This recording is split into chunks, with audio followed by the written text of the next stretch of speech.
phosphate, like this is a phosphorus base with these other ones.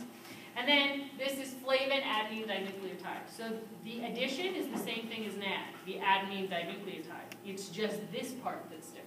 So I wouldn't have you memorize this, but just look for this over and over again, this ring, right? Okay, there's 3 6-carbon structure. And I know I have this page, I'll highlight this stuff here. It was 549? Yeah, it's figure 24.5, it's page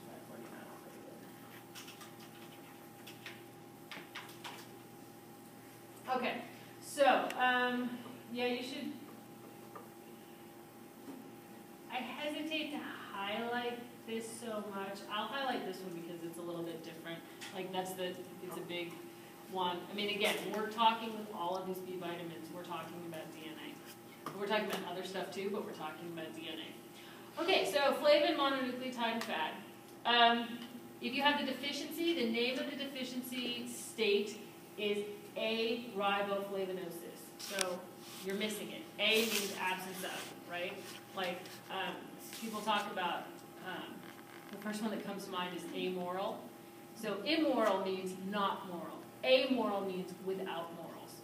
That's the difference. This just means without riboflavin. The history. So these are these people that worked on it. Heat stable fluorescent growth promotion. So it's heat stable, but it's not light stable. It works in such a way that it changes when exposed to light. Okay, so figure 24.6. This is just I'm not going to highlight it. Okay, so this is an example. So here's a cytochrome P450 enzyme. And as we've mentioned, there are a lot of these enzymes. They detoxify a lot of different things. But you can see that you need, okay, so look, we've got NAD and FAD working together to help the cytochrome P450 do its work, right? Like this little thing right here, this is a ferredoxin, and then that's ferredoxin reductase. This is a protein, that's the enzyme that creates the protein. I don't want you to memorize any of that. I'm just pointing out, here we are running reactions, and we need NAD pH, and we need FAD to do it. Because we talked about the cytochrome P450 system before. Remember, and this, I do want you to know, it's a system, it's not just one enzyme. And there's actually a new test out.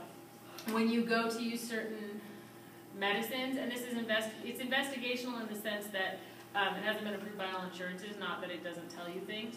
It tests which variants of certain enzymes within the cytochrome P450 system you have to see whether or not you're going to be more or less efficient at breaking down certain substrates. Right? So you've got hundreds of different enzymes in there, and they can go test which enzyme you're producing, right? Like, what's the shape of your enzyme based on your genetic code to see if certain medicines you're going to break down too fast to be effective, or to see if they're going to stay too long. So that's coming. All right, what does this do? It metabolizes cholesterol, xenobiotics, drugs, steroids, prostaglandins, vitamins A and D. You should know what the cytochrome P450 system does. Not really that fat and ferredoxin reductase thing, but know that. Okay, physiological function. So, what are the deficiency signs and symptoms? They're similar to most